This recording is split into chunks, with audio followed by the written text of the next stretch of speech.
Join us for Optica Online industry meeting on Tuesday, November 19th at 10 a.m. Eastern, 4 p.m. in Central Europe. And this is a big one.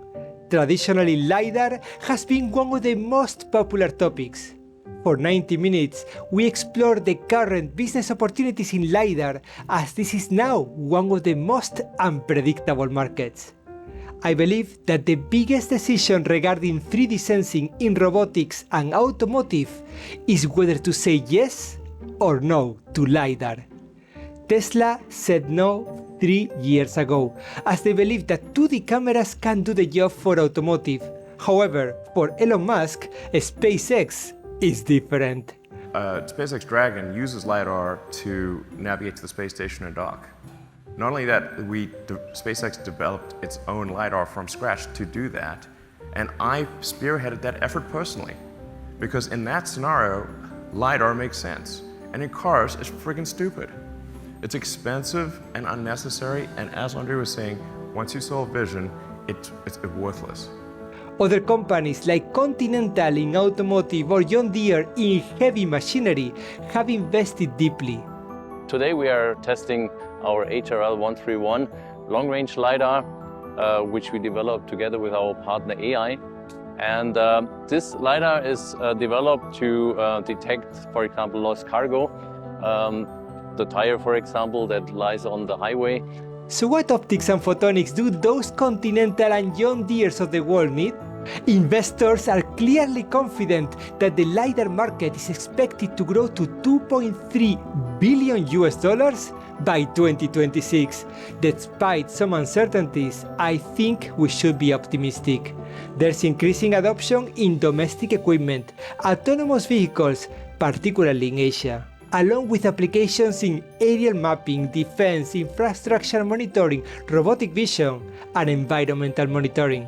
And the biggest trend in LiDAR is the incorporation of AI, providing the system with an AI-educated guess, allowing them to react appropriately depending on what the object is. Our online meeting will showcase real-world end-user cases. Here are contributions from Continental, Bio Robotics, John Deere, Automotive, Omatidia, Scramblux, and many more. Actually, about 500 people already registered to be in the Zoom room. If you are active in LiDAR, join the list. And now, let's go live. Dr. Olga Ras, Director of Optical Systems at Optica. The floor and the attention of everyone is yours. Hello, everyone. And now we're going live.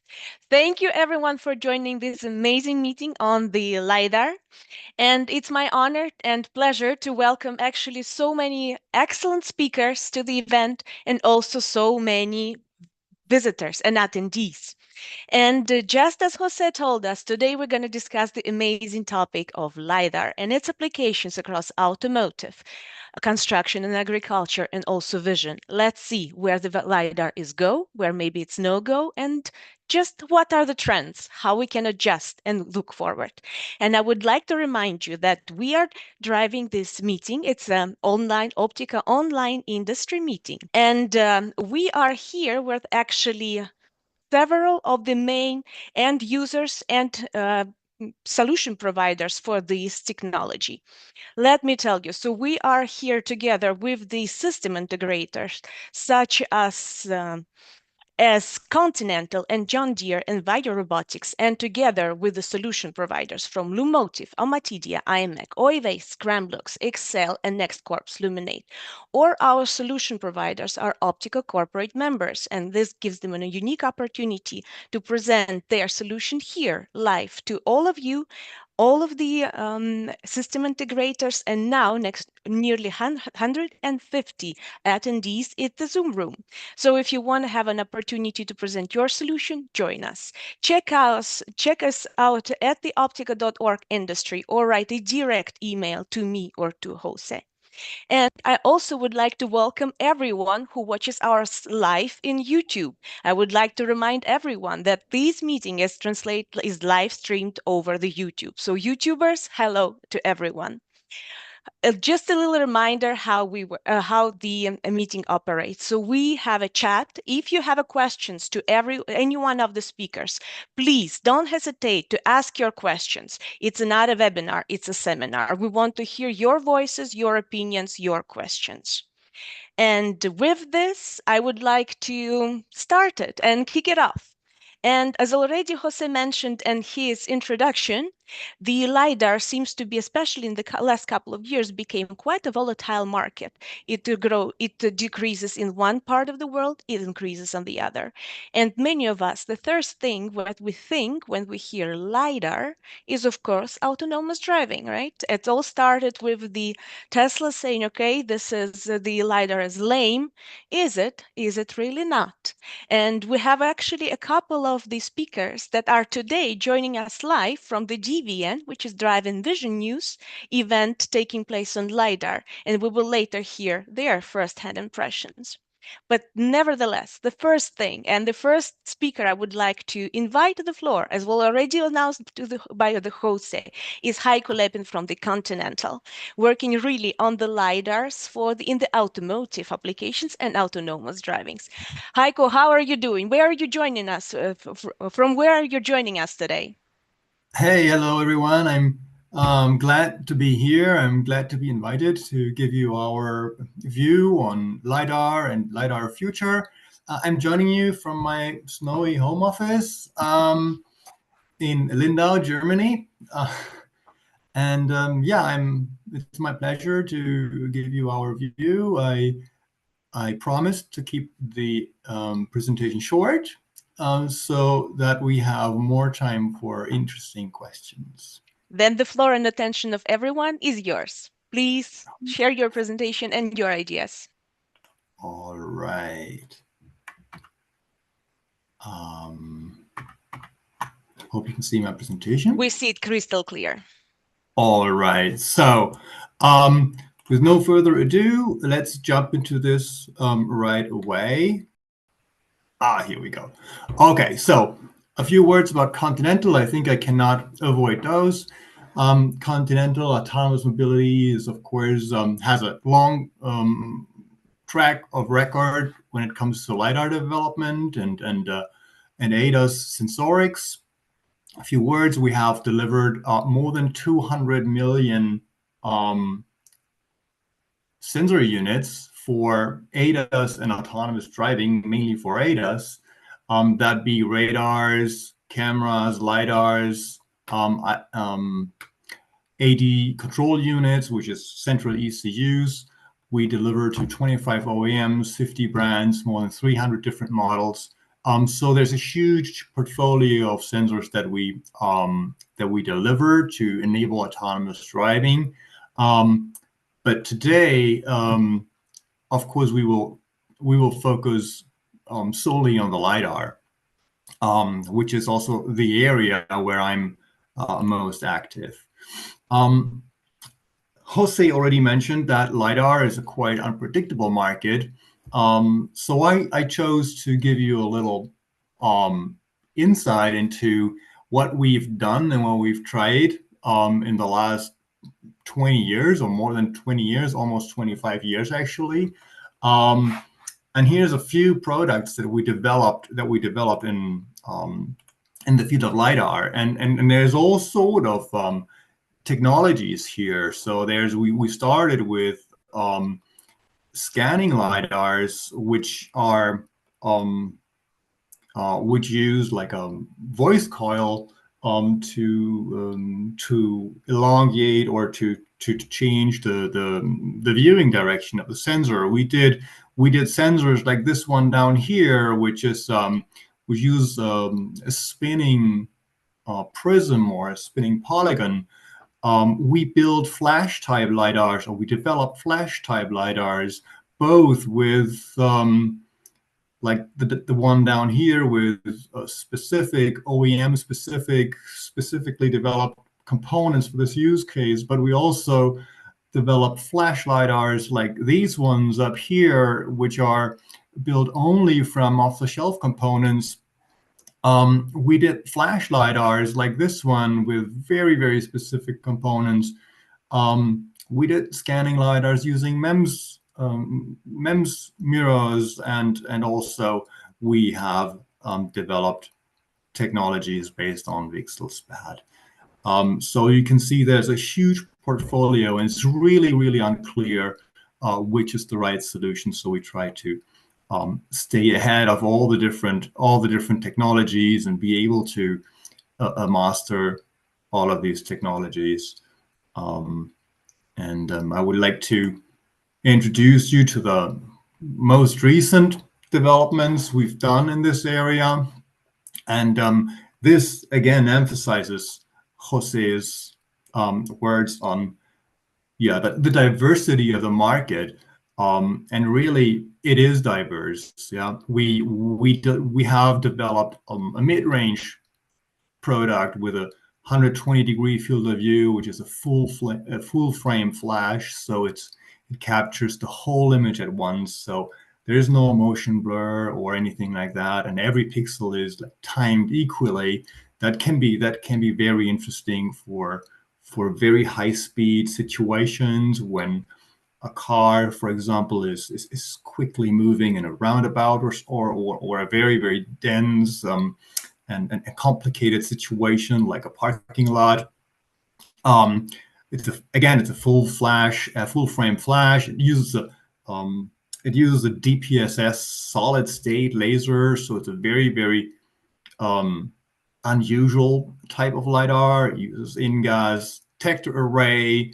And it's really it's sort of a mid-range product for highly dynamic situations. And then there's a long-range product which we developed with a very configurable field of view, which is like on in situ or online changeable. So it could act as a long-range narrow field or a mid-range wide field of view sensor. It uses MEMS scanners, 2D MEMS scanners. It uses a 1550 nanometer fiber laser. So again, a very different laser technology. It uses a 2D germanium detector array, kind of similar to the one we've seen in the first product. And then there's a third category of products which we have developed, or which we have started to develop actually, which is a short-range product. It has a very, very wide field of view, and we have demonstrated up to 180-degree field of view. It uses a segmented flash approach, which is based on a VCSEL laser and a SPAD detector array. And it's designed to be like very, very low cost. So you see there's a huge variety of different solutions, and it's hard to say which solution will dominate the market. And maybe there is no solution that might dominate the market in the future. Maybe all of these solutions find their space in the automotive market. But this is kind of the snapshot of what is today. And I would like to show you, or I would like to introduce you to our considerations of how this market could evolve. So this is a kind of busy slide, and I would like to explain it to you. What you see in the middle, I would like to start here in the middle with a blue triangle. So this is today's high performance long range LiDAR, which is oftentimes fiber laser based, which is usually a DTOF 1550 nanometer technology. It usually uses some sort of scanning, right? Either polygons or galvos or MEMS. And there's a couple of companies active in this field. And this is just a selection. So this is by far not complete, right? But this is like the long-range high-performance product that we see in the market today. And then there's other technologies, emerging technologies. Here on the low end, just like the products that I showed before, there's VCSEL SPAD technology, which is fully yeah, kind of fully solid state, very high integrated solution, which uses a shorter wavelength, 905, 940 nanometer, which is also cheaper from a technology perspective. Usually flash or segmented flash. And again, there's a lot of players in here. This is today kind of the lower cost, lower performance technology, but with increasing volume, once these products go to market, the performance will increase. Yeah, with every generation, the performance will increase. So we believe that these products will eat away market from the long-range LiDAR, which we see today. And then there is another technology, another emerging technology, maybe not as far developed as VCSEL SPAD, but it's very heavily developing at the moment, and that is the group of coherent photonically integrated LiDARs, based on photonic integration, usually using some coherent modulation method like FMCW or PNCW or other technologies. It will probably be in the 1550 nanometer, 1310 nanometer regime. But for a very long time, very long foreseeable time, it's going to be a scanning technology. So it's going to be, it's not going to be flash. It's not going to be 100% integrated, but maybe integration will increase. So this is a very high performance, because complicated and costly, high performance and high cost technology. Also, there's a lot of players in this field, and by growing market share or growing market penetration, it will be possible to drive down the cost of this technology. So this technology will eat away from today's long-range LiDAR as well, right? And there is the question arises: where is the point where these technologies dominate the market? And also, there's a question: where is this point where these technology meets, right? Is it here in the middle? Is it more up here, or is it more down there? We don't know yet. So that's also the reason why we are very closely monitoring these two technologies. If we look near future, like the next couple of years, this is a slide from Yole, which Yole presented a month ago in Paris at the CI Vision conference. They allowed me to share this slide here with you guys. If you look at the market, how the market in LiDAR, automotive LiDAR looks like, you see that today, 2024, the hybrid LiDAR is something that really dominates the market today. Hybrid LiDAR means either it uses a spinning polygon or something similar. And there's a reasonable share of MEMS solutions, and flash LiDAR is almost not it doesn't play a role at all. And all of these LiDARs are of the direct time of flight type, incoherent sensing. If we look to 2029, or let's say if we look into near future, if these numbers are completely correct, no one can tell. Yeah, so this is just a guess of what's going to happen. So around 2030, let's say, the flash type will increase, will eat away from the hybrid solid state LiDAR, and also you see that FMCW is just starting to emerge, and that very well aligns with the view on the market that we have.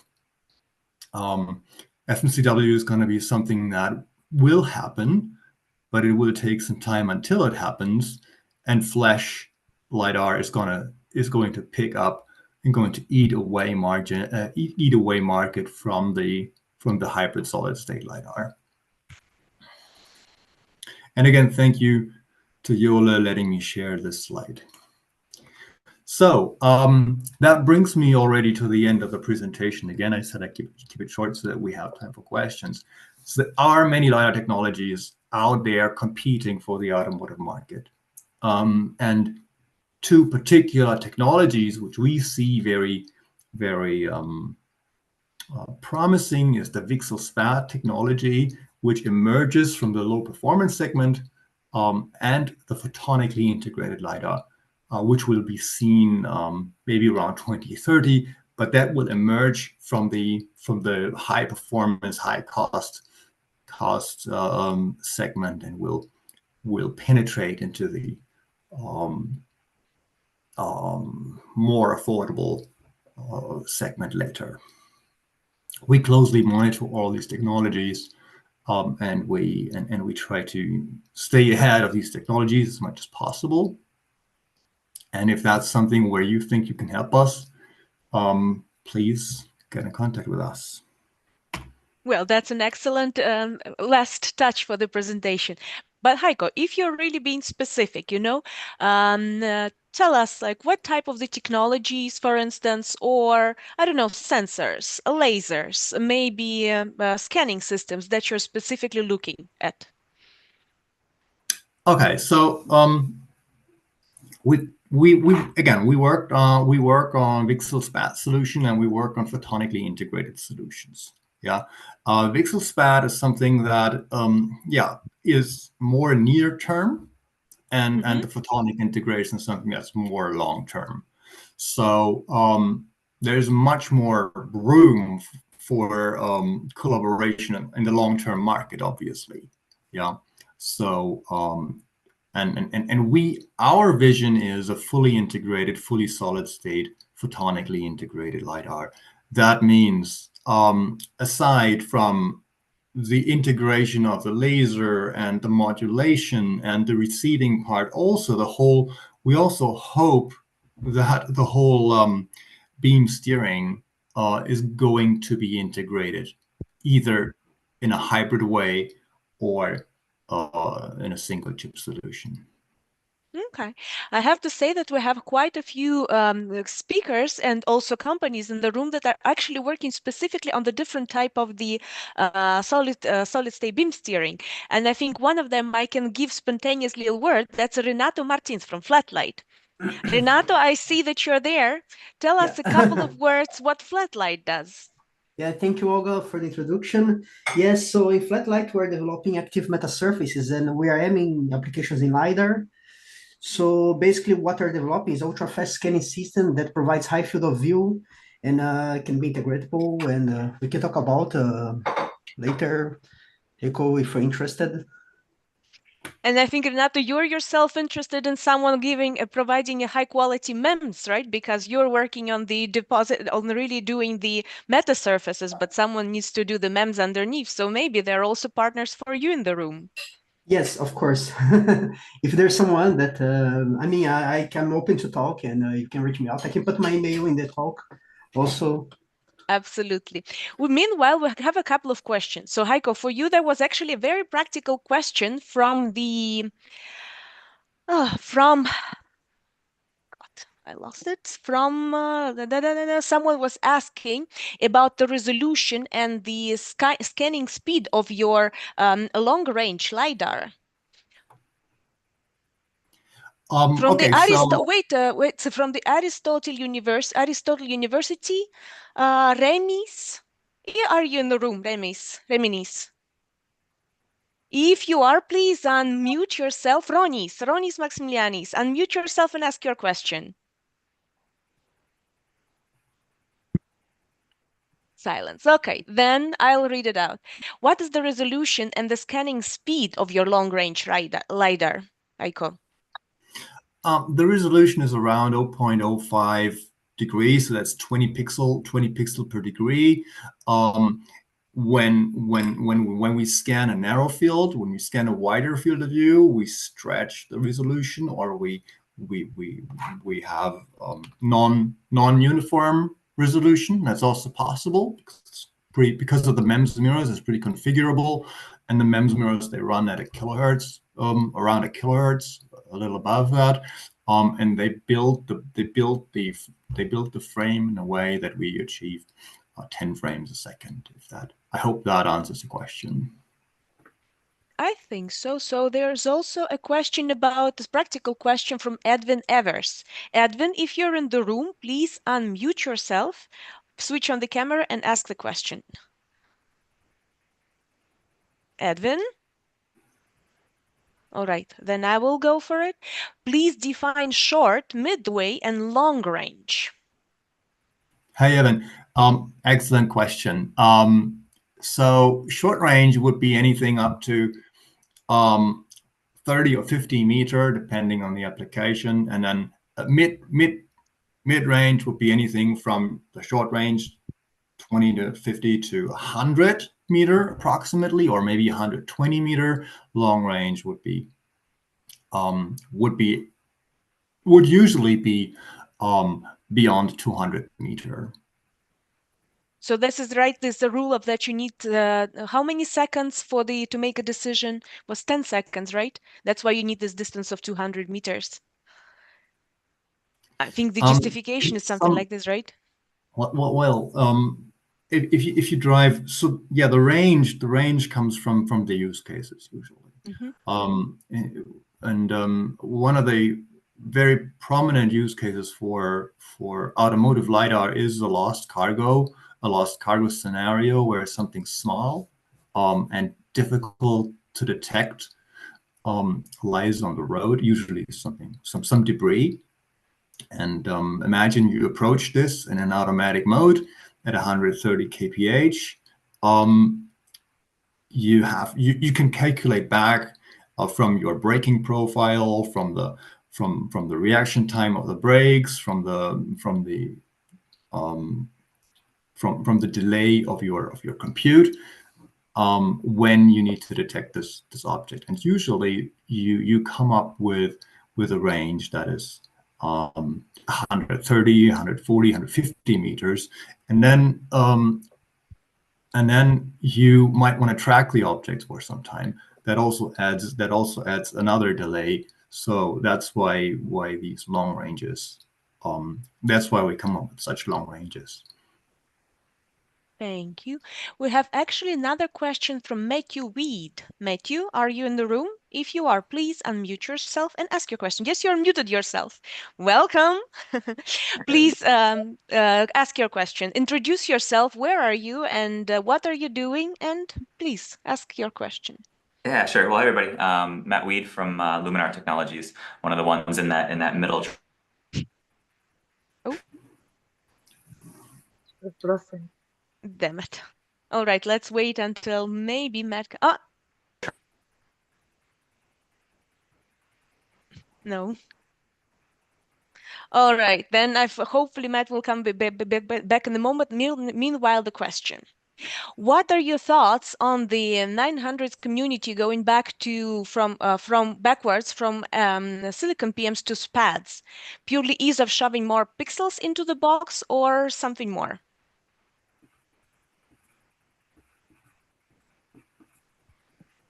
Heiko? Yeah, I guess it's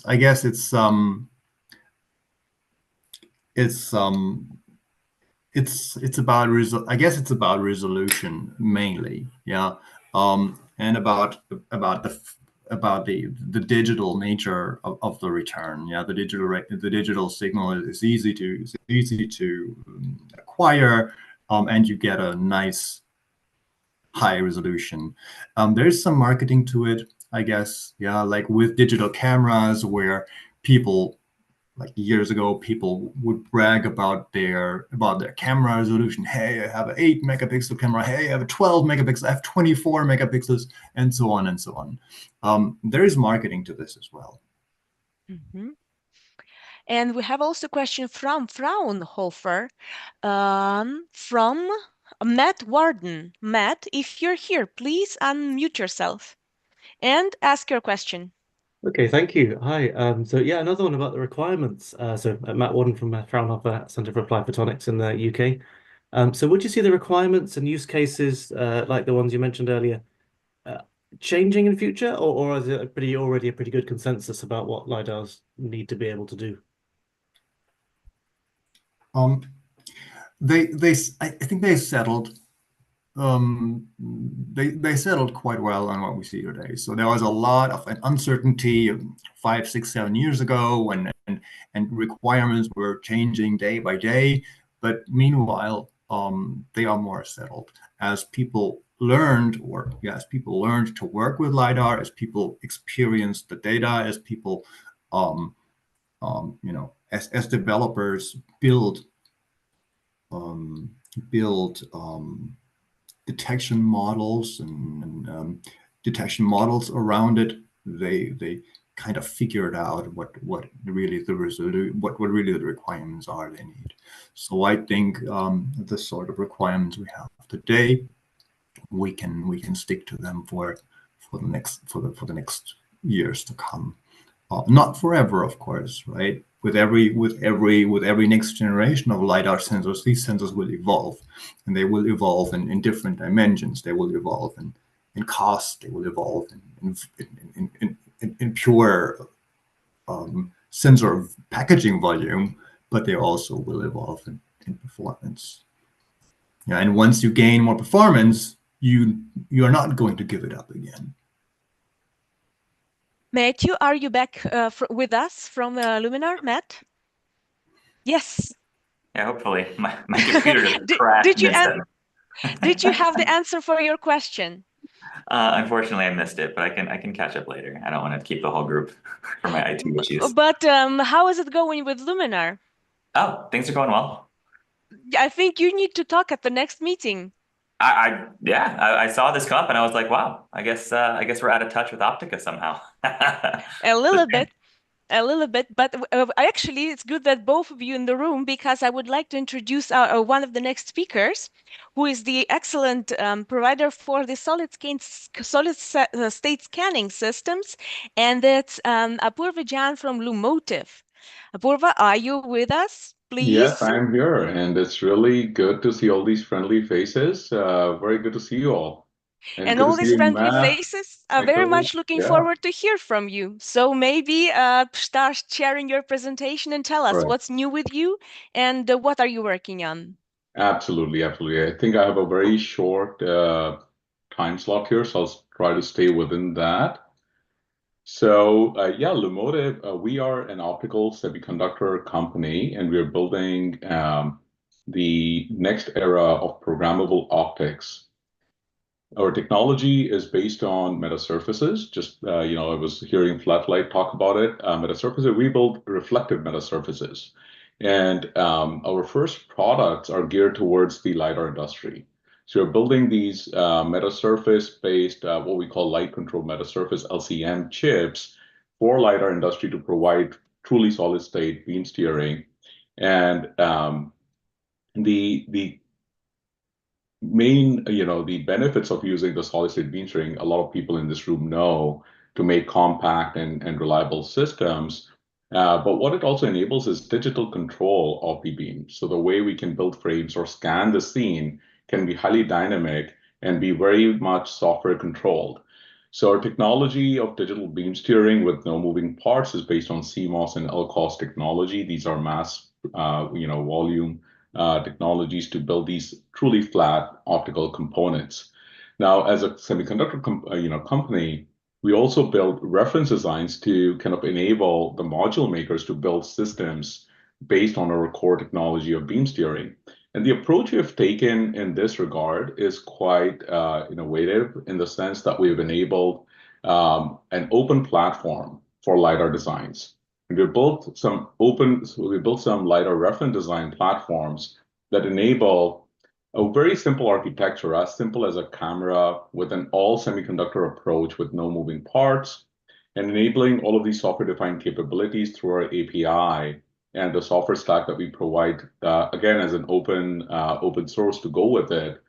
And this platform is highly scalable. This platform can be developed and customized from all the way from near-range applications, all of these different use cases that Heiko was talking about, from near-range applications with very wide field of views up to 180 degrees in the scanning direction, to long-range architectures that go beyond 200 meters, all with a similar architecture that's kind of laid out here. I won't go into the details of that, that enable a truly kind of a common platform to address all of these different use cases in a solid state architecture. And our architecture as a beam steering provider, we're open to actually it is compatible with all of these different, components or architectures that we hear about. It's, compatible with VCSELs for edge emitting lasers, indirect time of flight or direct time of flight approaches, various wavelengths. So our chip can be, fabricated at 9xx nanometers, like Matt was asking, or 1550 or 1310 nanometers, to go into these different architectures and applications. There are, of course, pros and cons of all of these different kind of choices and trade-offs in the LiDAR world that I'm not diving into today. I want to touch a little bit upon what else does solid state enable, because we hear about solid state so much, and it's mostly from the cost and reliability perspective, but it also enables some features that are truly unique to solid state beam steering. And one of the key software stacks that we are developing is for adaptive sensing. And this really enables like very different use cases for end applications. And I have a couple of use cases here which show, kind of show the enablement of virtual LiDARs from a single physical LiDAR. And these can be highly adaptive. And in one situation, we show, for example, a pedestrian, when it's detected, you can reallocate the resources because of the solid state beam steering nature to the regions where you actually need it. And you can get more information on the pedestrian in this case, for example. And this can be used in real time as an adaptive sensor, or these features can be used to customize your deployment or keep things calibrated over time. Another use case is very common, again, in the automotive use cases is retroreflectors, or even industrial use cases where there's retroreflectors in the scene. And using these type of like this kind of the software-defined capability, we can detect saturated pixels in the scene, and solid retroreflectors. In this case, this triangle are known to show blooming or to also have range walk errors. And we can turn on the auto exposure mode to kind of get rid of these blooming artifacts in the scene in real time without any motion artifact with our software-defined capability and building up the scene. So just wanted to keep it within the 1 to 2 minutes that was given and give a quick overview of what we're doing, what are the solutions we enable, and how we work with our, with the industry, with these open platforms, and enable LiDAR makers, OEM, to kind of use our technology and take it to market, and kind of the end applications or software stack that enables. Am I within my time limit, Olga? Yes, you are. Great. Thank you so much for respecting it. But Apurva, tell us, for instance, what is something that when you come to such a meeting, which type of the partners or maybe that you are searching for here? Absolutely, that's a great question. So, as a component provider, we are of course very excited to work with our direct customers who are module makers, or typically like LiDAR companies building different LiDAR architectures. But the approach we take is we also we enable these reference designs so that the end users, like the OEMs or the solution integrators in various markets, can adopt our reference design and start developing their software or perception stack as well. So we kind of do both the push and the pull, where we work directly with the OEMs and the solution integrators to enable the next generation of the perception stacks or their applications and speed that up. And our direct customers are the tier ones or the module makers in the various industries to kind of adopt our technology and build the next generation of solid state LiDAR using it. Do you now mostly look at the automotive, or do you also explore alternative We are fields? actually very broad in the LiDAR world. We are looking at because we're an enabling solution for beam steering. We are working with industrial sector, smart infrastructure, automotive. There are some early engagements on the consumer side because this chip is really scalable and can go down to really small sizes as well. And in fact, as a semiconductor company, we're also working beyond LiDAR because this is a foundational optical component which has applications beyond LiDAR. So as a semiconductor company, we are actually quite broad out there in enabling solutions that are you can utilize dynamic optical components, right, and enable kind of flat optical systems going forward. Thank you so much. We actually have a question for you from the again from the Aristotle University, and I hope that this time Ronis will really unmute himself and ask his question. Ronis, you're very welcome to in the room to join the discussion. Apparently, he's very shy. Well, then I will read it out. Is the scanning 1D, Apurva? Yes. Trying to. Go ahead. Oh yes, Hey. we got Ronis. Ronis, Yeah, welcome. I had an issue with my microphone. Hi everyone. Yeah, I saw that also on the slide that scanning is 1D, but how about the second dimension? Do you have solution for second dimension as well? That's a great question. That's a great question. It allows me to plug in our next generation product as well. So the current product that we have for the LiDAR market is a 1D, and the way we use it in LiDAR architectures is to create a line beam that can be scanned in one dimension. So think of it as a paintbrush that you can scan left to right or top to down, depending on how you orient the chip. And you're reading out columns or rows, right, at a time from your 2D detector array. You can also use it as a beam steering in both TX and RX for 1D receiver chips, right? So you can do both, TX and RX beam steering. But these are one-dimensional beam steering chips, which provide a good trade-off between the resolution that you need and the frame rate. So you don't have to do the full raster, and you can get a pretty high frame rate in that approach. We are working on our next generation chip, which enables two-dimensional beam steering. And we see applications of the two-dimensional beam steering in LiDAR, but we also see that application in non-LiDAR applications like optical circuit switching and areas like that. Thank you, Apurva. And we have actually another question from Edwin Evers, but now he explained why he never goes live, because his microphone apparently not connected. How about losses? And I think this is something that will be very important also that Renato can address, and I see him raising the eyebrow. How about the losses for this thing? That's right. That's a great question as well. We work a lot, over the past 8 years to minimize the losses through these systems. These are diffractive structures, so you know how the diffraction works. You have always coupling into the different orders, right?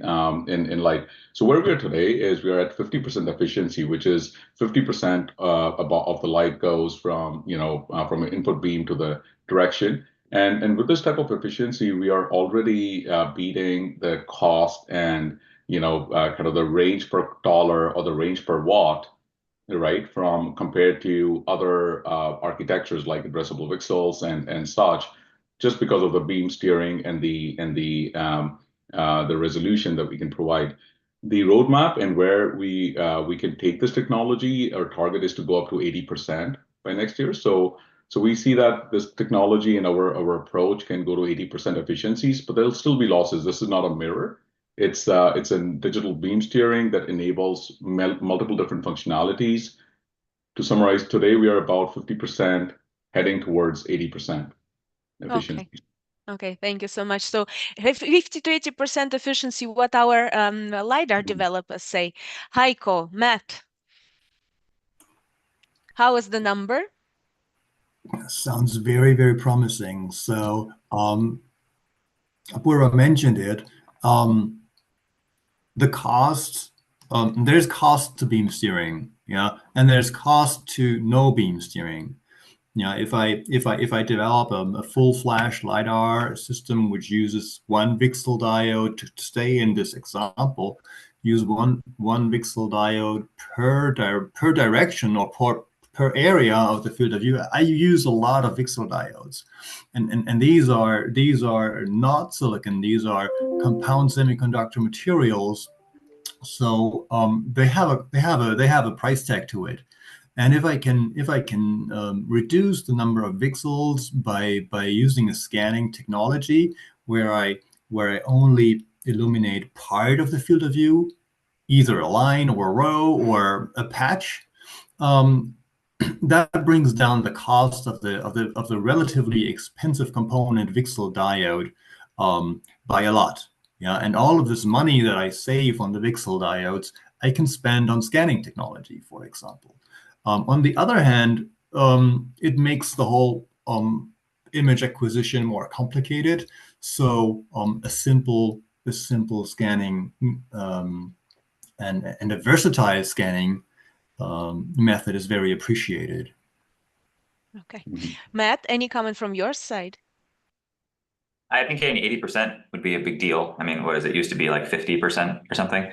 That's still only what, 65% round trip efficiency, assuming you're doing some sort of pseudo or fully monostatic or pseudo monostatic, which is still, you're getting high 90s with a piece of metal or piece of glass spinning around. I think the big benefit there is size, right? Because you can package it a little bit more tightly, which is certainly a benefit. I know for 2D scanning, I think it's just too slow, right? But for 1D scanning, it's probably just fine, right? Doing an array, basically 90% of the LiDAR, particularly that coming out of China, is basically an array on a polygon, and it's pretty straightforward to just replace that with this kind of device. And it's interesting, it's compelling, especially if the aperture can be more of the device size, right? That's like the long-term bet for LiDAR is how much of your front-facing area of like physical area of the device is collection aperture. Right? In the however many decades long future, somehow we'll figure out how to capture that whole area, that whole integrated area as collection aperture. But in the meantime, it's usually a pretty small fraction. I think the stuff from Automotive probably gets us a little bit closer, but that loss is still kind of painful. So you're trying to overcome that loss with a little bit more aperture, which is compelling. Yeah. Another way to overcome the losses of course, probably to crank up the power a little bit. And then in this respect, yes, I actually would like to introduce another speaker to this conversation who maybe knows really well how to crank up the power, but also decrease the noise, which will help us to increase the precision and actually stability of the entire system. Ori from OI Waves, I love the title of his presentation, the ridiculously no noise lasers. Ori, welcome to the conversation. Tell us a little bit more about what's your offer to the LiDAR world. Yeah, in terms of the laser sources. Yeah, just looking at where we fit into the LiDAR world. I'll start with the history of OE waves and LiDAR, and which is hinted at in the small print at the bottom of the slide, and that OE waves provided LiDAR systems to GM and sold off a part of the company to General Motors for their automotive systems department. And we are therefore not directly working in the automotive space, but we are happy to support people in the automotive space. So what we do is ridiculously low noise lasers and noise analyzers, at least as far as it concerns the LiDAR community. And so when you're looking at the distance and velocity measurements using LiDAR, you're looking at a change, you're looking at a difference in frequency. You're looking at a frequency shift. And well, if the laser source has an inherent frequency shift in it, then frequency noise in it, then that adds noise to your measurement. And so what we provide are the ultra low noise lasers with line widths down to the millihertz region. Instantaneous line is down to the millihertz region, and so that gives you the lowest noise you can get anywhere for LiDAR applications.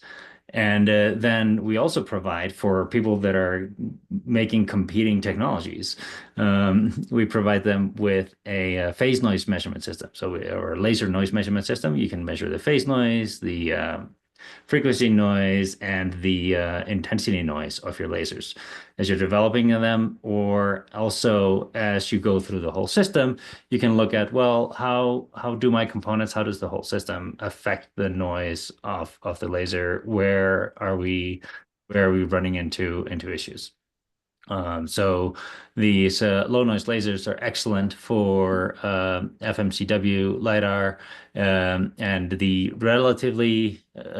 extremely low relative amplitude modulation is also important for that. We have a technique integrated into the laser that allows you to chirp the laser at megahertz bandwidth and get with extremely good linearity, both in terms of how the frequency shifts, but also the power doesn't change barely at all. We got minus 80 dB relative amplitude modulation during the whole sweep. And so, yeah, that narrow line width provides you with a long coherence range and, in the end, reduced errors in your measurements. What are the wavelengths that you're working on, Ori? We work anywhere from 370 nanometers out to 4,500 nanometers. The way we build our lasers is that we commercially source the diodes that go into them, and then we basically apply our whispering gallery mode technology to narrow down the line width down to the hertz level. You do the electronics magic.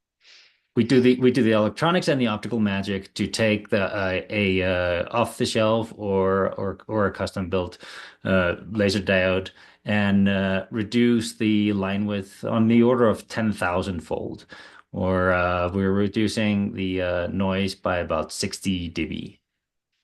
Can you also do the 1550? Because this was always the classical problem, because the 1550 good lasers are rather expensive, but then it's the eye safe laser wavelength. Oh, absolutely. Absolutely. Yes. 1550, we can go sub-hertz as shown on the graph here in the bottom left. These are our three models in the C band, so at 1550. So the XLN laser here, as you can see, has a sub-hertz line width. Thank you. Any comments, Matt? I know you're working on 1550. Does it look like something interesting to you? I think we're sticking with pulses for now, but that looks like a really nice laser output. Very good. And I would If you ever run into noise being an issue, you should try one of our lasers and at least see if the laser is the source. Yeah. Oh, yeah. There's definitely in the wrong LiDAR architecture, noise is definitely a problem. Yeah, agreed. Well, I will make sure that you two are in touch after the meeting. I think there might be a room for a conversation there. Meanwhile, I would like to introduce actually our next main speaker, for whom a precision is of high importance. So, Ori, it's something also you potentially should work with, because precision becomes very critical when we speak of the very low or short distances, and that's where we speak about vision. And I would like to, with this, I would like to switch to our next end user and system integrator presentation, Anand Govalan from Vayu Robotics. Anand, tell us, how is it a go or no go or maybe for the LiDAR for the vision? The floor and the attention is all yours. Thank you. And good afternoon, good morning, everyone. Thank you for inviting me to the presentation. Let me first pull up my slides and make sure that you can see them. So I'm going to spend a few minutes with this sort of slightly provocative headline, which is LiDAR even needed for robotics? And by way of introduction, for those who don't know me, I'm an old LiDAR guy. I was the CTO and the CEO of a company called Velodyne LiDAR, and I took the company public in late 2020. And little did I know that I started the whole public LiDAR wave. And now there's a lot of friends in this room who are part of companies like that. And then after running Velodyne for about a year after it went public, I then decided to go back to the ground floor and rethink all my assumptions, and went from becoming a LiDAR guy to becoming a robotic systems guy. And so today I'm not going to be wearing my LiDAR hat. I'm actually going to take that off and I'm going to put on my robotic system hat. And so at Vayu Robotics, we started the company really to rethink software and hardware architectures for mobile robots. Having basically sold LiDAR into all the major autonomous vehicle projects of the day, I realized that people were building systems that were far too expensive and not scalable. And so we decided we're going to think about this from the ground floor. And we put together a really interesting group of people.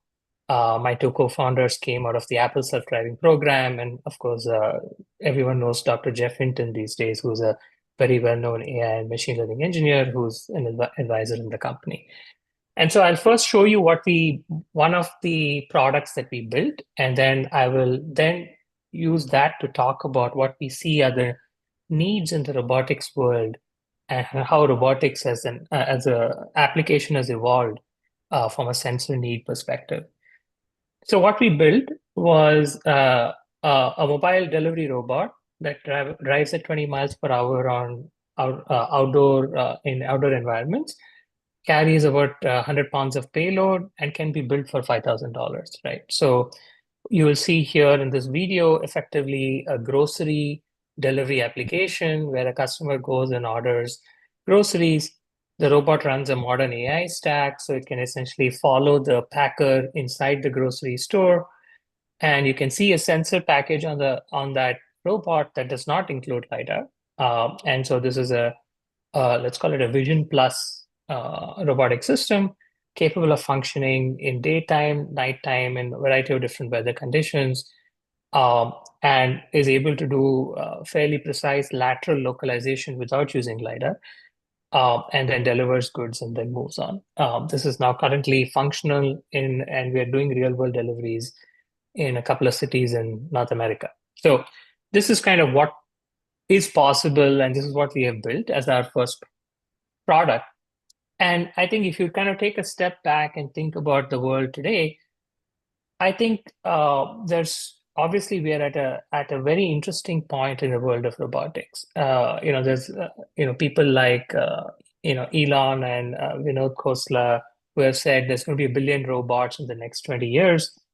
Maybe this is, I don't know if this is true, but certainly we are seeing a lot of robots out there, and the number of robotic systems is growing across a variety of different form factors and applications, whether it's humanoids, whether it's tractors, whether it's warehouse robots, and so on and so forth. And all these robots need eyes. So clearly, sensing continues to be a very, very important problem to be solved for robotics. But the requirements for sensing in robotics have changed and evolved a lot, even in the last 5 years. So most people in this room, including myself, spent a lot, maybe the last decade of my career working on systems like what you see in the screen in front of you, right? So the idea is you have multiple sensing modalities. You have cameras, LiDAR, radars, ultrasonics. They all provide information into either an early fusion or a late fusion stack. You have object detection, segmentation, localization, all these software modules that do these different tasks. Then you track dynamic objects, then you do prediction, behavior planning, and then you essentially provide a control output to a robot. This is how robotics software has been built for the past 20, 25, 30 years, right? This works very well. There's a lot of companies and a lot of successful businesses around this, but there's always been a fundamental challenge that we have all grappled with, right? The hardware is always inevitably too expensive and the software is inevitably very brittle, which means you have to write bespoke software for every single application. And the hardware set is always an order of magnitude more than you wish it would be. And that has been the trend for robotics for a very long time, and until the last 5 years. And I think you are now firmly in this world of robotics 2.0, where you have gone from this series of software modules that do all these different functions into a single AI model.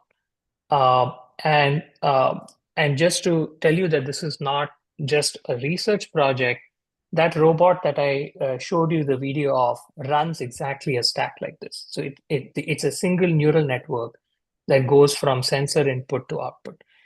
And so the holy grail, of course, is if you can somehow take this magical neural network and combine it with low-cost sensors, you can effectively provide a robotic system.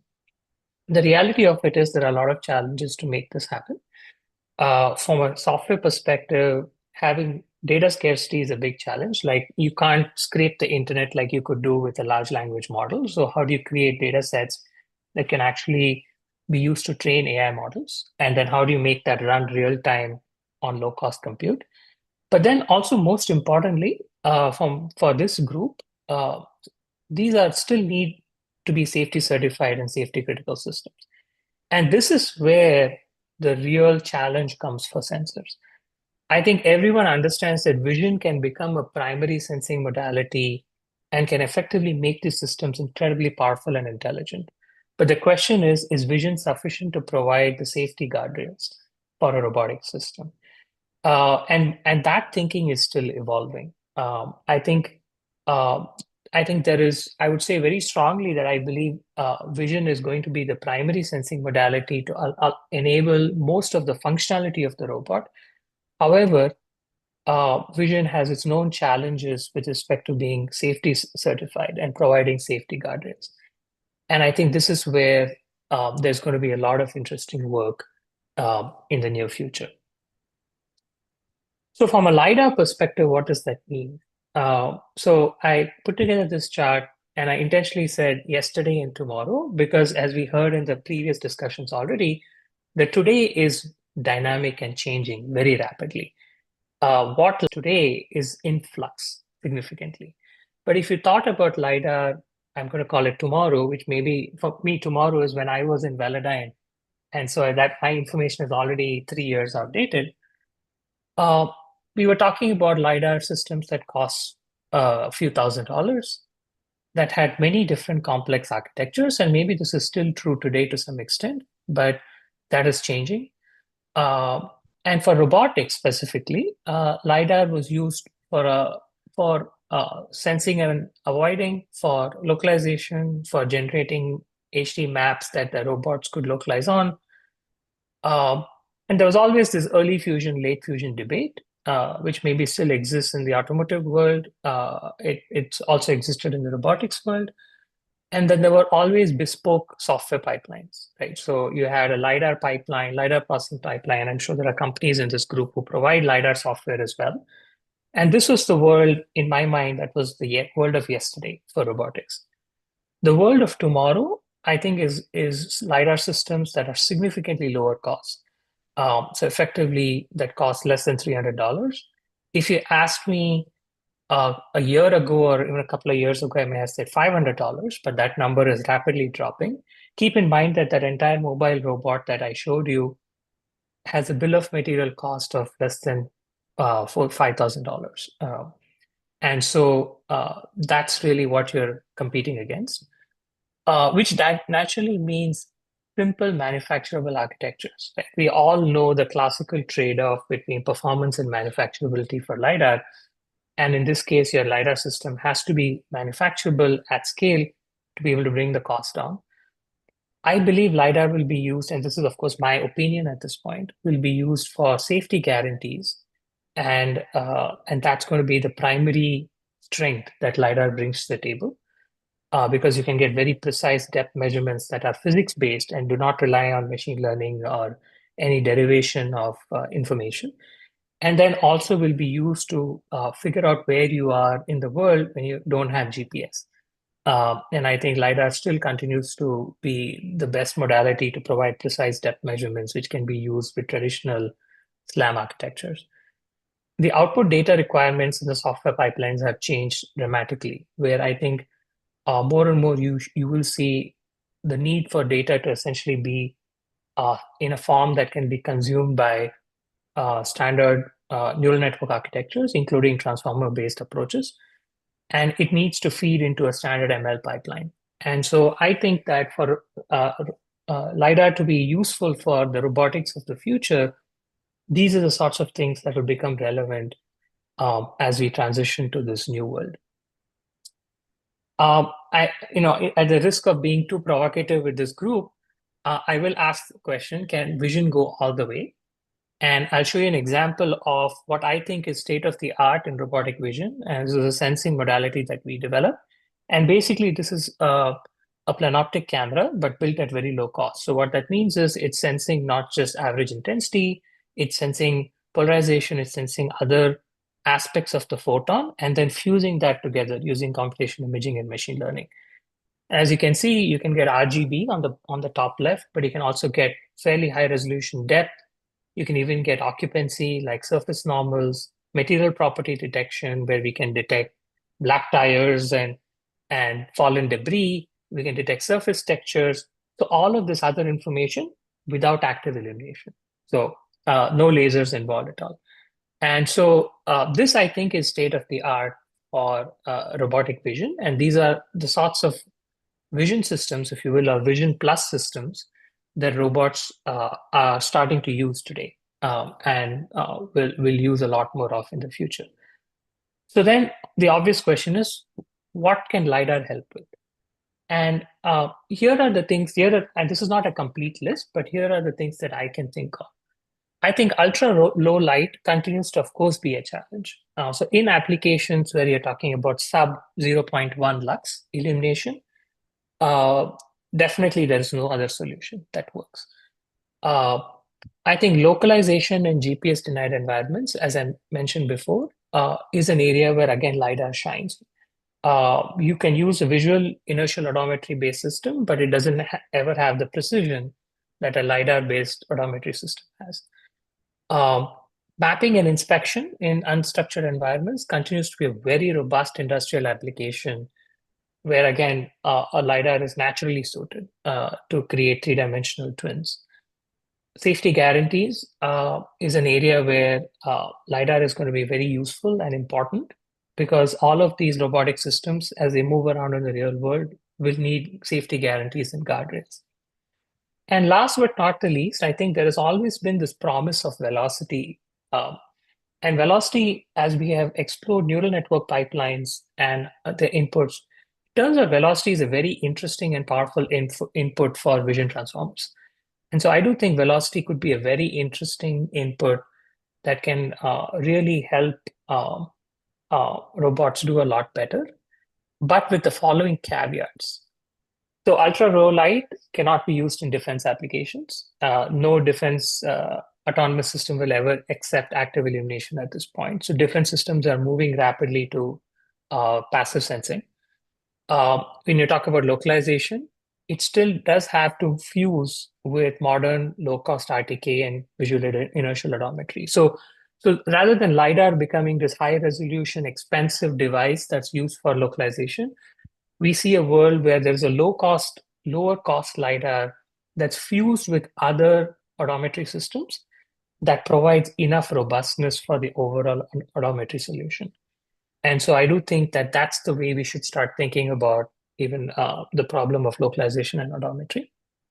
When you're talking about mapping and inspection, the challenge is going to be to do it with significantly lower cost without loss in precision, right? So we are seeing the large airborne LiDAR systems like the Leicas, which used to cost $500,000, now going to $50,000, $60,000.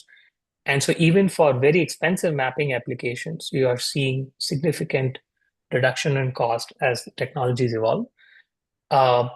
When you're talking about safety guarantees, I think for any LiDAR provider who wants to work in robotics, SIL certification is a must. So you have to be safety certified and do all the hard work to essentially be able to do that. In my mind, this takes away the ability to use a lot of beam steering approaches that are not rugged and reliable and robust. And so there's definitely, there's a smaller set of technologies that will be usable. And then, and last but not the least, as I said, low-cost velocity is really interesting if you can do this at low power as well, right? And one of the challenges with traditional FMCW has always been that the power budget just explodes. And we still are talking about systems that have to ultimately come in under 15 to 20 watts on a robot, because my entire robot has a 3 kilowatt hour battery.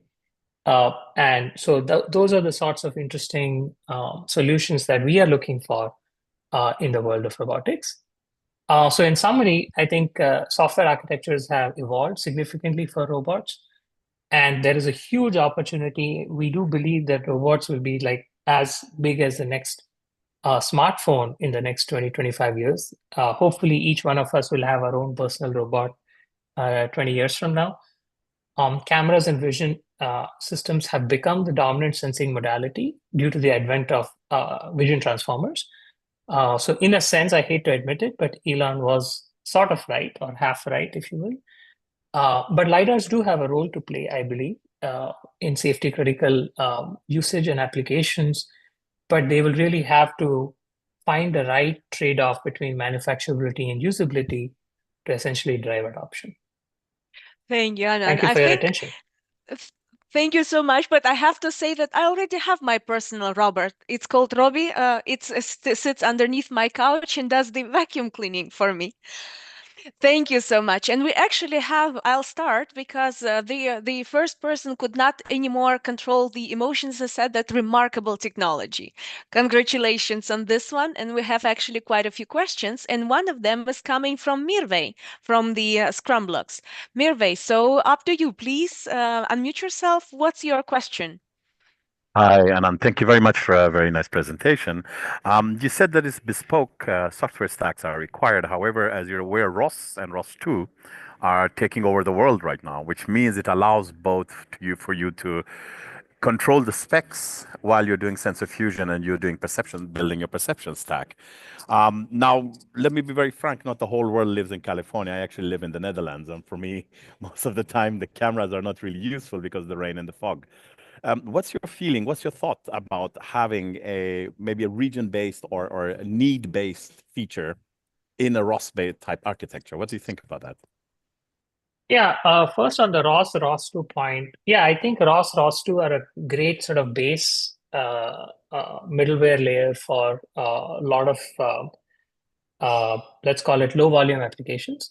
The moment you get to higher volume, almost everybody moves away from ROS because the safety and timing guarantees that you need for the robots require ultimately some time critical middleware layers. And what that means naturally is the moment you do that, then the LiDAR or any sensor sort of software pipeline starts becoming somewhat bespoke. I think there are efforts to standardization there, but today, as it stands today, there is no one standard off-the-shelf solution we can use. The ROS2 works great until you get to a certain level of maturity. So I think that's the thing that we see. In terms of weather, I think that's a great point, and I didn't spend too much time talking about it.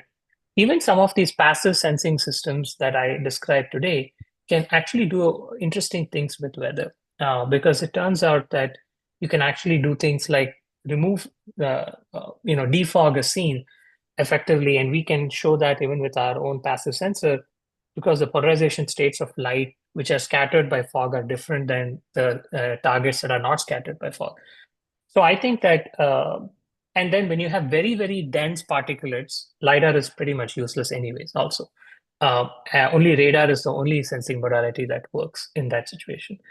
And so I think you will see, yes, weather is an important one where vision systems actually are capable of working well now in some of the, let's call it moderate weather situations.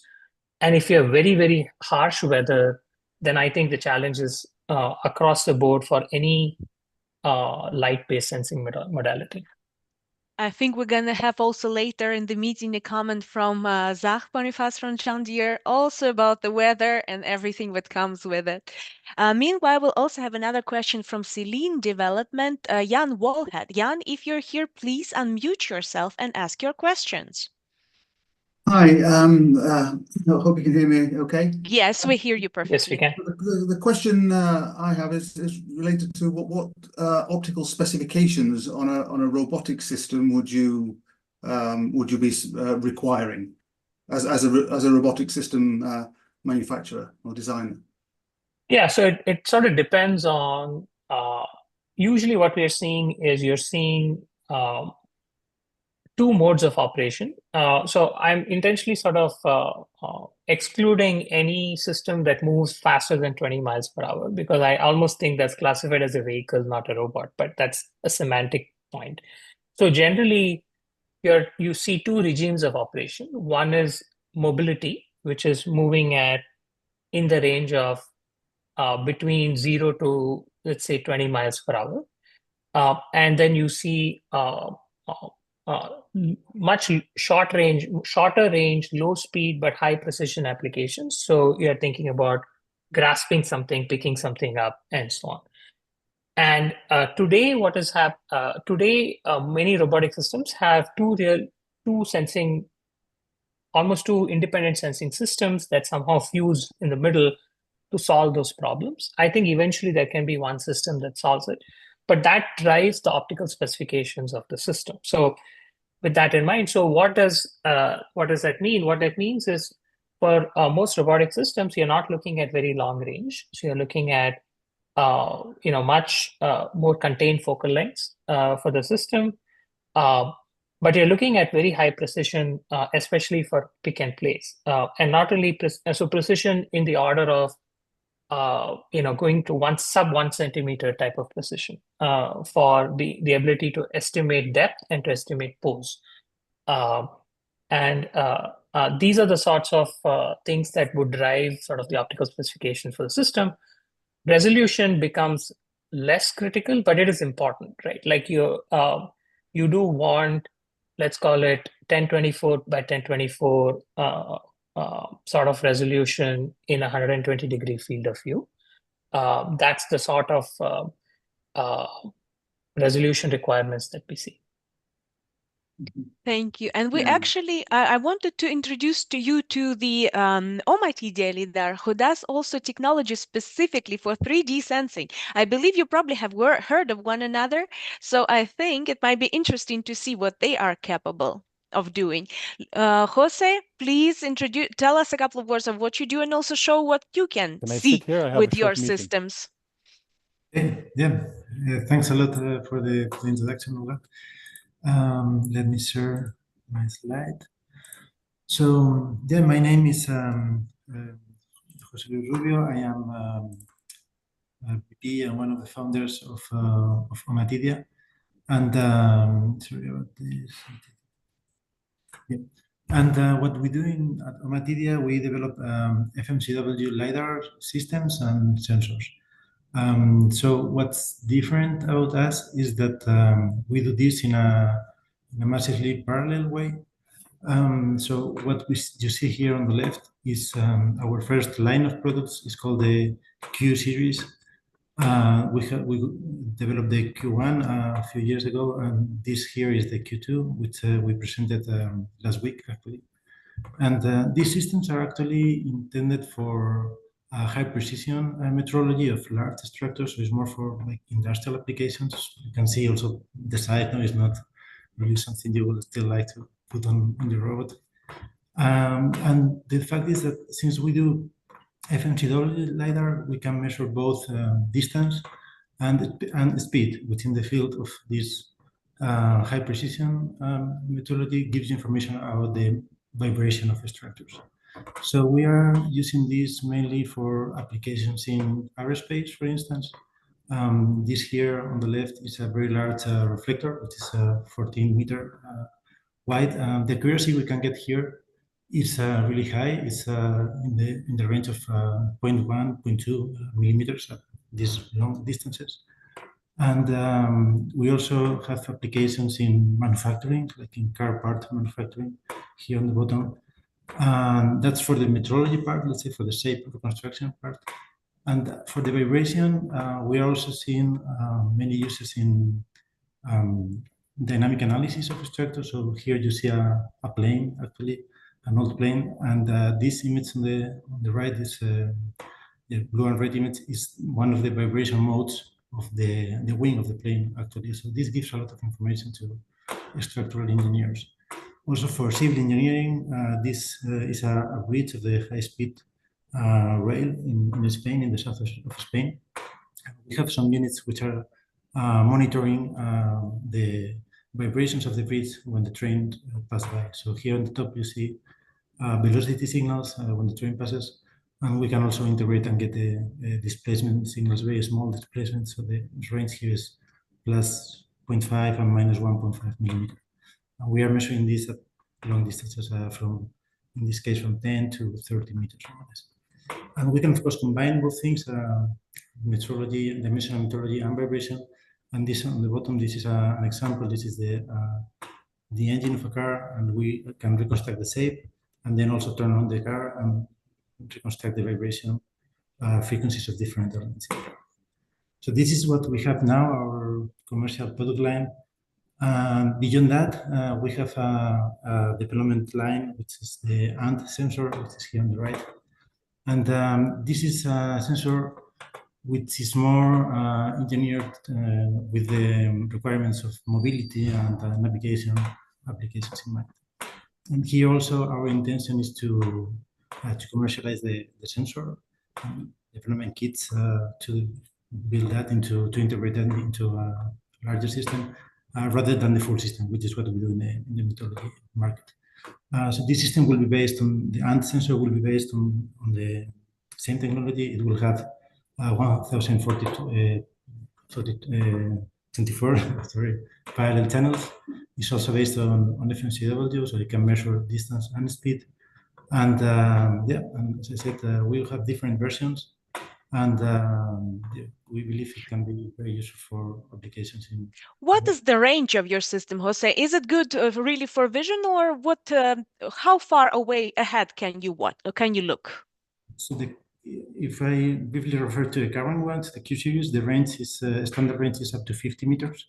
And for the ANT series, we will have different variants. So initially, the first ones will go like from 20 to 50 meters, and which is, we believe it's adequate for many robotic and mobility applications. And we, of course, have other developments down the road aiming at 200, 300 meters for automotive, but that's beyond this. That's not so. This will be in a few years.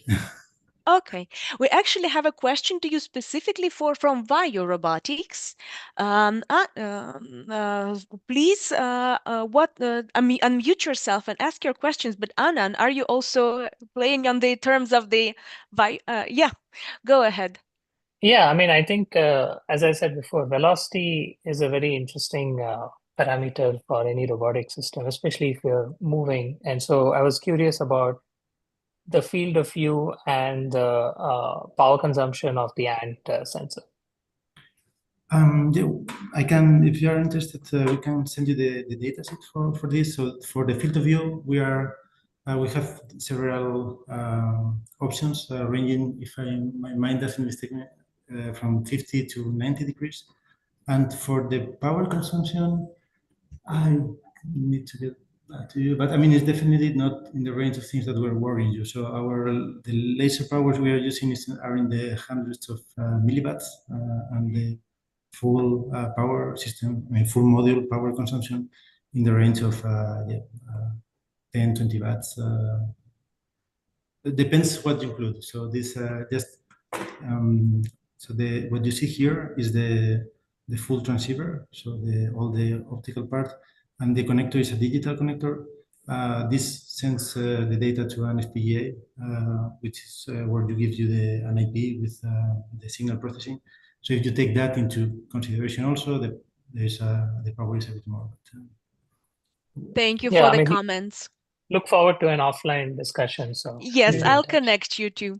We actually have a question from Matt. Matt from Luminar. You had an interesting question about AI hallucinations. I guess it can be applied both and to Vayo Robotics and also to Matidia. Matt, what are your thoughts? Oh, yeah. So it's really a thought from the approach of just throwing everything into one of these big end-to-end models. At the end of the day, like, they're making good progress, but there will always be some long tail of literally random probabilistic, what they call hallucinations. And so, for example, like Wave and some others who are looking at similar approaches basically explicitly say we want to have a totally non-AI pipeline, which kind of has to be LiDAR to be able to be reliable, that says you can drive here, you can't drive there. If your AI system proposes you to swerve out of the lane into something and there's nothing there, don't do it, right? These kinds of things. So I was just curious, it sounded like your approach is to continue to put everything into the foundational model and hope that it just pushes those hallucinations to a small enough number that it's palatable. No, I think you do need a parallel safety system that's end-to-end based, because there is always a probability of a hallucination no matter what you do. So that's what I meant when I said there is safety guardrail, right? So in our robots also, we have a safety system that is purely physics-based. But even there, we have to be careful when we say that LiDAR is the only solution, because you can have stereo camera-based depth, right? That can work very well if you can do away with all of the inadequacies of a stereo camera, which is in sparse features, basically stereo depth fails, and low light stereo depth fails, and so on. And so what we have done with our light field or panoptic sensing approach is to do away with some of those inadequacies of traditional stereo cameras. So we can create a depth pipeline that is purely non-ML based, right? It's semi-global matching based, but it's far more robust than you would get with a traditional camera, right? So having said that, I do think LiDAR is a powerful thing to have in your safety system. My only point there is that you can't now justify the presence of an ultra high resolution, ultra high cost LiDAR. Your safety system would have to could use a combination of some, let's call it moderate performance, low cost LiDAR in combination with stereo depth. And that is probably sufficient if you just want to prevent bad things from happening. Thank you. Jose, and how about you? Do you also develop the processing software yourself for your sensor? Yes, that's right. We do actually for the Q series we had to develop the full system. No? So we designed the photonic chip, and we built the electronics. Of course, the electronics are a combination of off-the-shelf and custom electronics, and with that we built the full system and all the processing chain. So now we are also applying that to the ANT series, and with the addition of custom ASICs in this case, which are required because of the high data rate, which we don't have in the case of the Q series. No, Q series is more slow and precise measurements. So yeah, it's an important part of the performance of a LiDAR system. The right signal processing is, we think, is key. So we like to do that ourselves. Indeed. And I think also one important part of the proper LiDAR development is also testing. So this is why I would like to introduce to the floor our next speaker, Mirvej from Scramblux, talking about the testing of the actually functional testing of the entire LiDAR systems, which I believe will be highly beneficial for all the LiDAR manufacturers in the room. Thank you very much. Elisa, can you help me, please, with the slide? I will just wait for the slide. Hi. As they say, now to something completely different. Yeah. So I'm going to tell you about, could you put it on full screen, please? Is that possible? Yes. So I'm the CTO of Scramblux. Scramblux is a German company.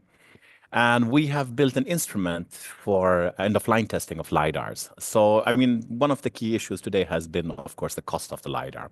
And a lot of the cost generates usually from the fact that the factories are very expensive. One of the key things that is holding up the cost is actually the end-of-line testing, where you need huge tunnels, 30 to 50 meter.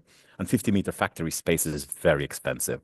So we have built a tiny, I would say, about 1.2 by 1.2 meter LiDAR tester that generates basically a 3D checkered board, as you can see.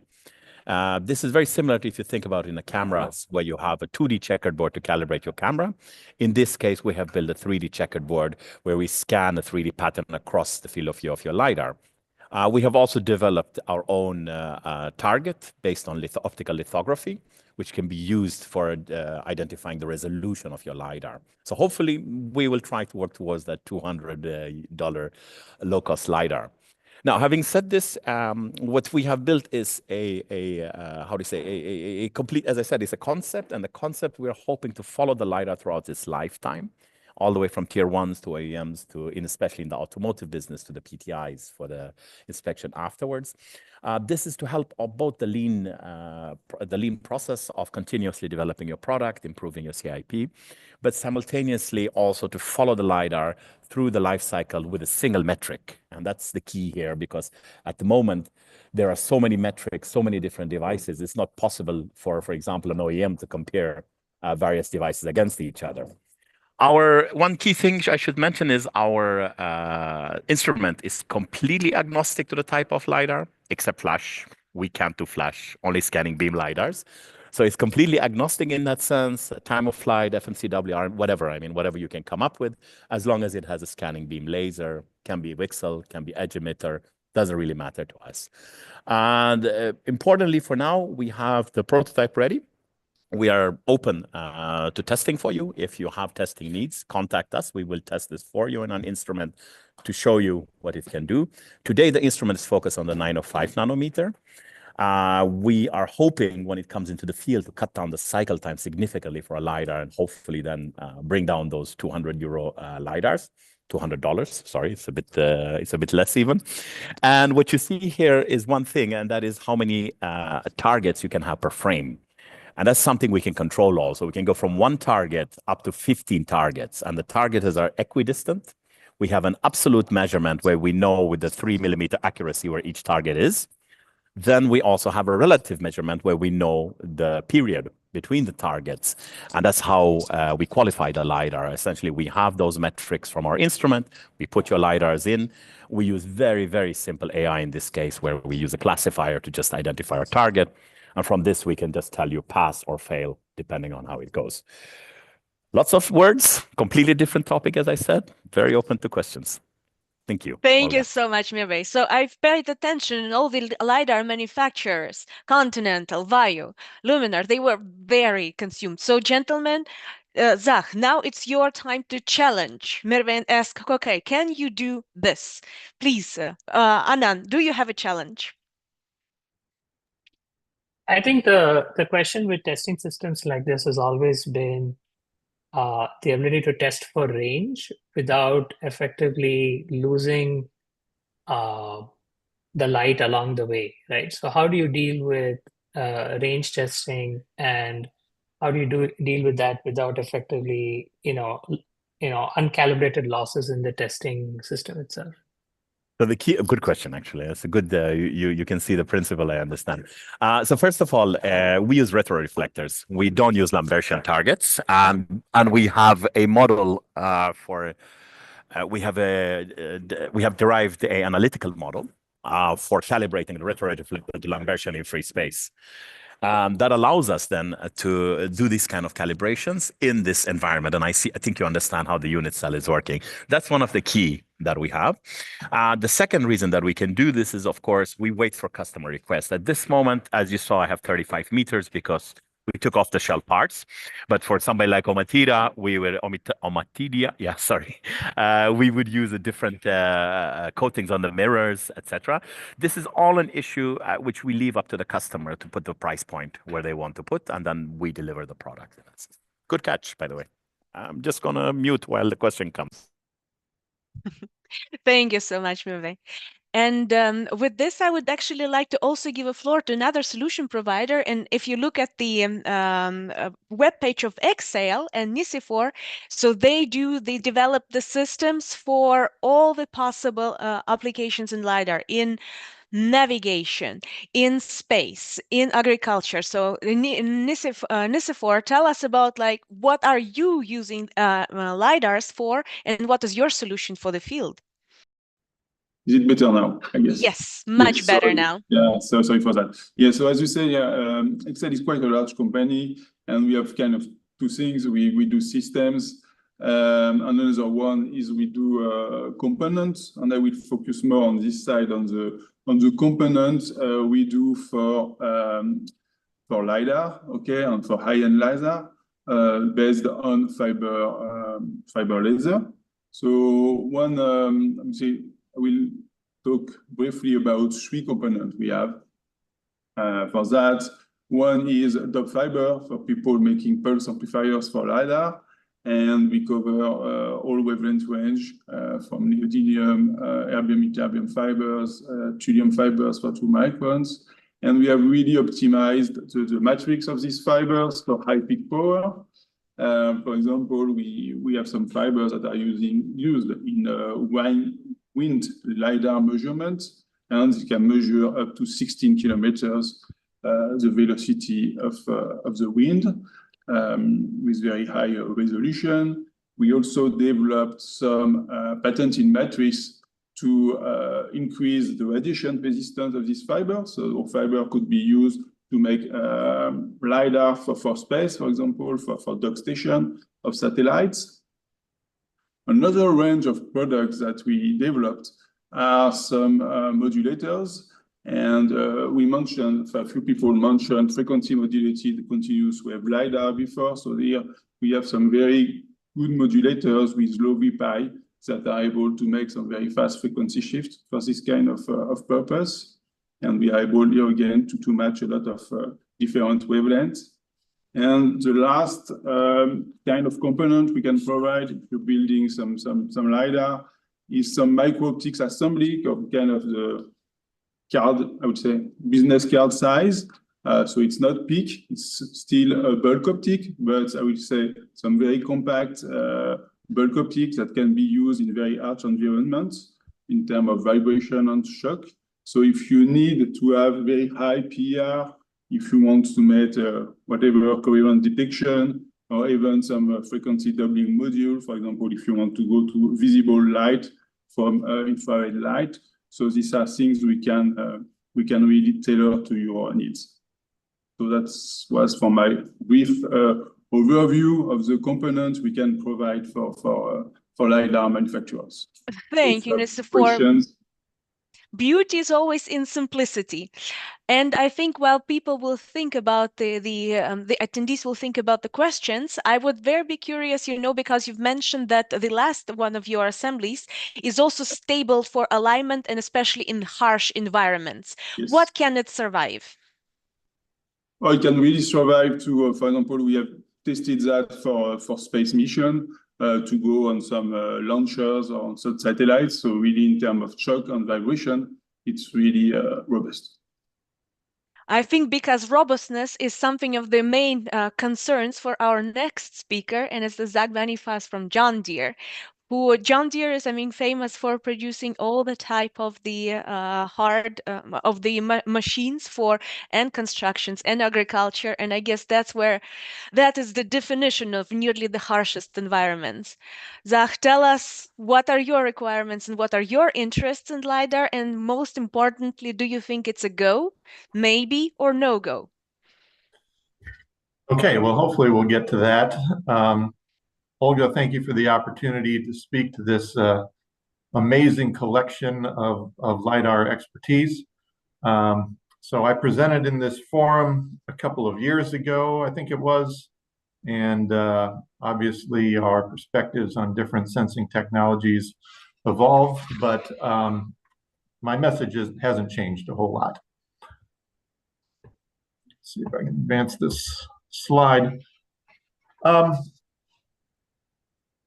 So some of the application spaces that we work in, right, our machines work in a very diverse set of environments, but some of them lend themselves better to LiDAR than others. Orchards, for instance, we feel like that environment lends itself much better to LiDAR than some of the other sensor technologies that we use. But when we get out into broad acre farming scenarios, we see a lot of dust, an awful lot of dust, right? We're working the earth with most of our agricultural equipment, and also in construction, right? We have a very large construction business as well. Dust accumulates on the optics, and keeping LiDARs clean can be a real struggle. And the airborne dust gets really, really, really thick sometimes. Now, in our experience, not all LiDARs are anywhere near close to equal when it comes to dust penetration, but all of them has a physical limit. So my advice is to be as good as possible as the physics will allow.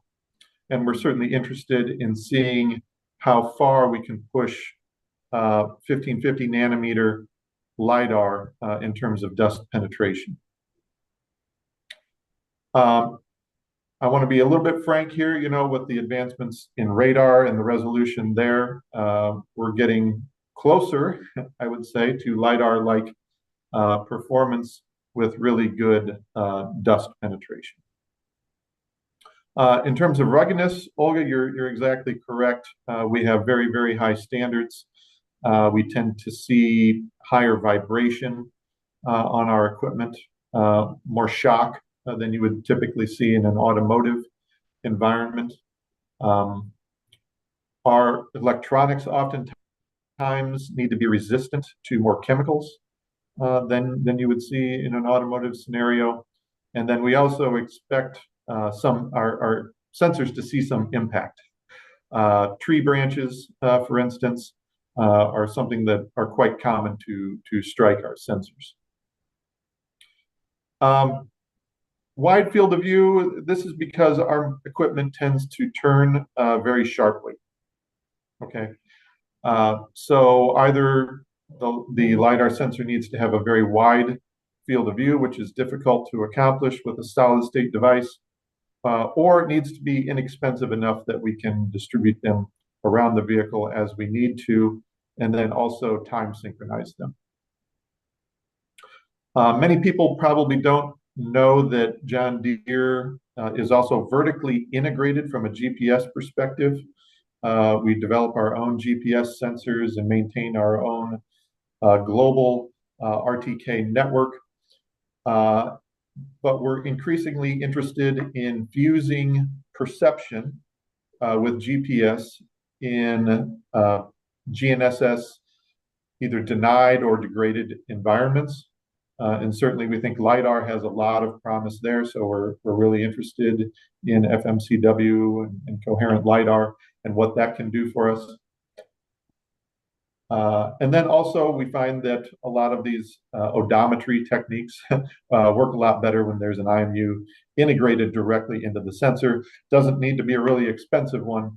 Even a fairly cheap IMU goes a long way to improving whatever kind of odometry you're attempting to do with the sensor. Going back to the dust penetration, we've actually done quite a bit of testing of different sensors and done some elaborate tests to look at how well different sensors can penetrate dust. And right now we even have actually this dust chamber in Fargo, North Dakota is fully commissioned now. So if you have a device that you think would benefit from some dust chamber testing, maybe we can talk and get you into that facility in North Dakota. Interestingly enough, there's not too many people demanding to use the chamber in January in Fargo, North Dakota. So if you're interested in going to Fargo in January, I bet we can squeeze you in. Anyway, that was my last slide. Thank you, Zach. I think Mirva is already laughing about the January. What do you in terms of you when you speak about the basic parameters, range and field of view, what would you say is sufficient for your applications? What are you looking at? Is it as the same for the automotive beyond 200 meters? What are the angles? Do you want to see 120 to see if the tire flies somewhere? Or is it just that it's unbreakable? Yeah, certainly we don't have the same range requirements as automotive. You know, there are scenarios where we want to see out to 100 meters, but I would say the vast majority of the time our sensing is within 50 meters. We have a very funny question from Heiko. Heiko, please unmute yourself and ask. Zach, hey, I was very interested about your dust test chamber, not so much about the comment about testing in January in North Dakota. We see a lot of different dust particle sizes, right? And also different LiDAR systems would be affected by different particle sizes. 1550 nanometer versus 900 nanometer. The backscattering would be very different with the same sort of particle sizes. So what's the range of particles you are testing in this facility? That's a really good question, Heiko. We are restricted to dust particles that are non-combustible, as this chamber is contained indoors, right? But I think any sort of commercially available dust, right, that is not combustible is what we could use in that chamber. We also have a further question from Merve. Merve, you had when you stop laughing, please unmute yourself and ask the question. Yeah, sorry, I was also taken by the comments on the quota. No, I have a different question actually for agriculture in general to Zach, because one of the key things I would expect you guys do a lot is sensor fusion with different imaging sensors. So for example, let's say thermal cameras, but hyperspectral imaging fused with LiDAR, for example. So you would have an RGB plus, sorry, a point cloud plus hyperspectral data. Would that be something that is interesting for you guys? Yeah, certainly we're not doing a ton of sensor fusion right now, to be honest, but it's certainly an area of research for us. And certainly hyperspectral imaging and multispectral imaging is also an area of interest, just due to being able to sense beyond the visible spectrum can often tell you a lot about the health of a plant and things of that nature. So yes, we do quite a bit of that. The challenge comes a little bit at night, right? Because our equipment operates during the day and night, and now you need to illuminate beyond the visible spectrum at night, and obviously our working lights that are integrated into our machines don't currently do that. But I would say operating at night in general is just, especially with any optical sensor, very challenging. Even with cameras, just due to the back scattering of light from our working lights. Our working lights are extremely powerful, and they need to be in order to have 360-degree visibility around our equipment. And there is an also specific question from Nicephore from Exile. Nicephore, please. Yeah, well, I wanted to know that regarding dust, is there any better wavelength than another for the LiDAR? I'm sorry, any better wavelength? Yes, yeah. Yeah, I mean, in general, right, we find that the longer the wavelength, the better. And also another thing that's attractive from our perspective about 1550 is somebody else earlier mentioned eye safety considerations. And also you can just go higher power at that wavelength. We're not as constrained by the need for low power, I would say, than other applications. Thank you. I have a question for Jose. Jose, so how do you think frequency modulated CW at 1550 specifically for Zach's application? Is it possible? That's a good question. We will be really looking forward to do some tests. I don't have data on that. So, well, I'll give you some time. I would like to remind everyone that if you would like to be connected with some of the speakers after the meeting, please let me know. I will be happy to facilitate the connection. And meanwhile, I'll smoothly move to our last two presentations. I really apologize that we run over time, but I think the discussion is so exciting. I thank all of you so much for contributing, so bear with me. And I would like to introduce actually one of the entities that is probably able to develop anything for anyone. And this is IMEC and Marcus Dahlem. Marcus, tell us what will be yours, like touch on what you can do for the newest LiDAR developments. Thank you very much. Are you able to see my screen, Olga? Yes, perfectly. Perfect. So first of all, thank you very much for inviting me to present to such a very interesting crowd. I'm coming from IMEC in Belgium, sunny Belgium, and we are an R&D center focusing on semiconductor technology developments, including CMOS scaling, but we also work on silicon photonics. And when it comes to silicon photonics, we have been developing a few different building blocks that we believe will be very key for enabling what Continental and Heiko actually mentioned in the presentation, these future photonic LiDAR systems. So we're not talking about products that will be in the market in 2-3 years, but rather 5 to 7 years from now.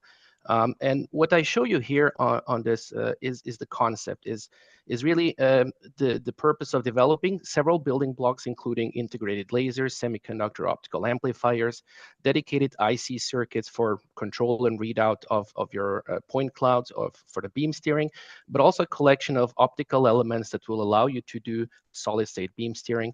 And on the receive side here, an array of photodetectors for reading out your signals.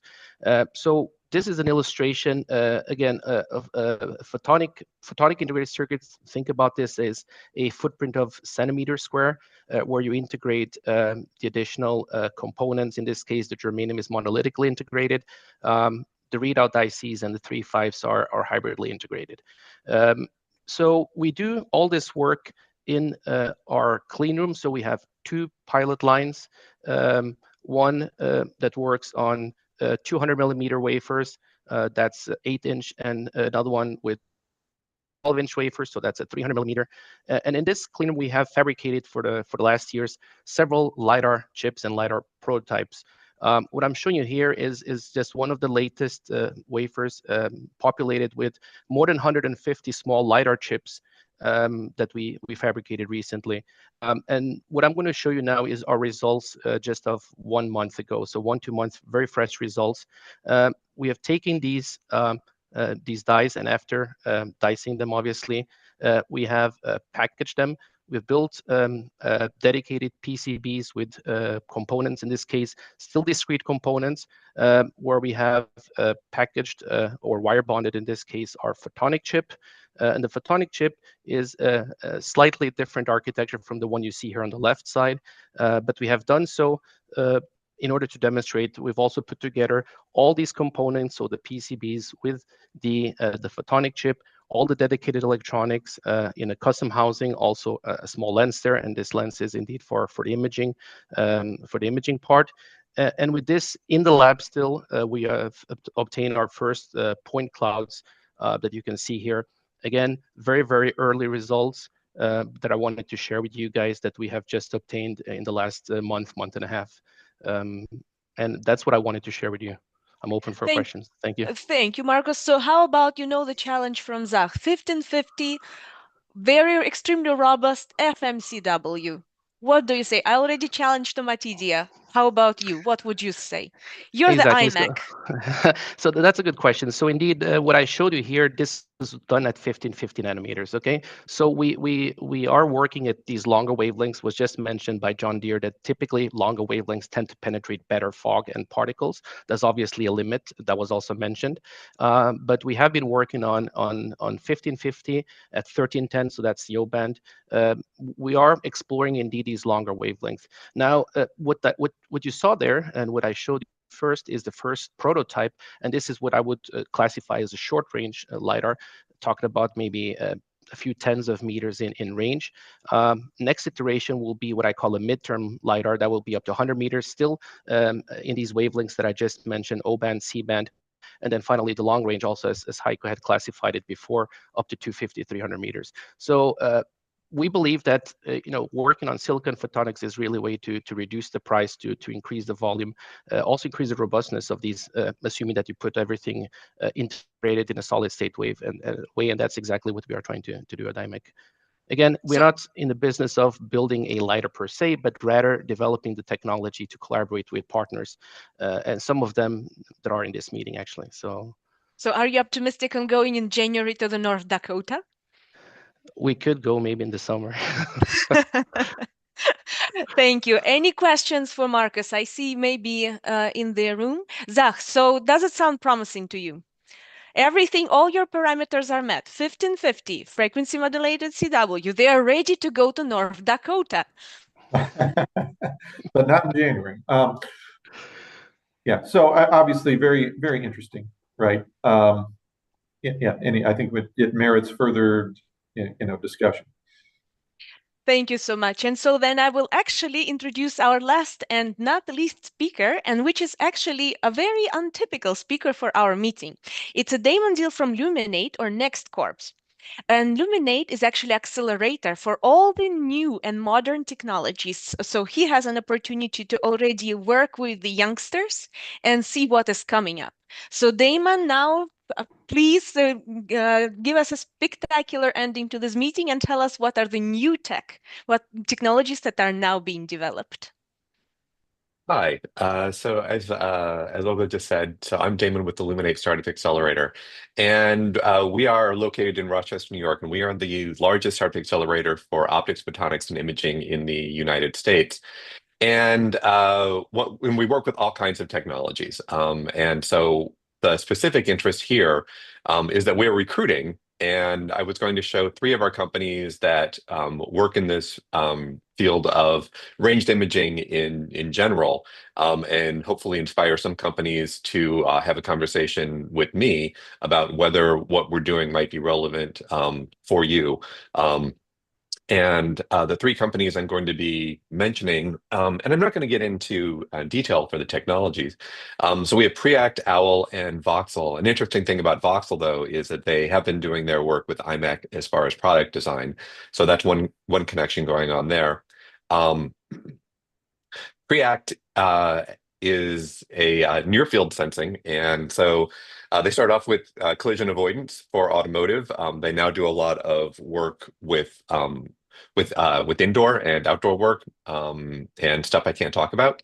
Owl technically is not LiDAR. They are doing 3D thermal ranging using AI. So the conversation about hallucinations is always a concern there.